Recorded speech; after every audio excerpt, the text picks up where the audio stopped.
ఇప్పటికీ పవన్ కళ్యాణ్ ను అభిమానించే కోట్లాది మంది ఫ్యాన్స్ రేణు దేశాయ్ గారిని పిలిచే పిలుపు ఇది. ఆయన జీవితం నుంచి ఆమె చట్టబద్ధంగా నిష్క్రమించిన అభిమానుల గుండెల్లోంచి మాత్రం ఆమెను ఎవరు వేరు చేయలేకపోయారు. బద్రీ, జానీ వాళ్ళది కేవలం సినిమా జంట కాదు, ఒక ఆదర్శ జంట. ఇద్దరు పిల్లలు, అకిరా, ఆద్య. అంతా ఓ అందమైన కుటుంబం. కానీ ఆ బంధం ఎందుకు తెగిపోయింది?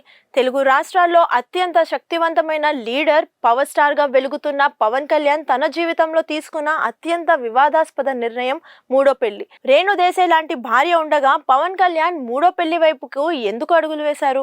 ఇది చాలా మందికి అంతుపట్టని ప్రశ్న. దీనిపై పవన్ కళ్యాణ్ ఎప్పుడు ఎక్కడా నేరుగా స్పందించలేదు. కానీ రేణు దేశాయ్ గారు చాలా సందర్భాల్లో తన ఆవేదనను బయటపెట్టారు. ఆయనే నన్ను వదిలేసి వెళ్ళిపోయారు అని ఒక్కసారి, నాకు విడాకులు ఇష్టం లేకపోయినా ఆయన బలవంతం మీద సంతకం పెట్టాల్సి వచ్చింది అని మరోసారి ఆమె చెప్పిన మాటలు సంచలనం సృష్టించాయి. దీని వెనుక ఉన్న అసలు కారణం కేవలం వ్యక్తిగత విభేదాలా, లేక మరేదైనా తెలియని కోణం ఉందా? మీ అభిప్రాయం ఏంటి? కామెంట్ చేయండి.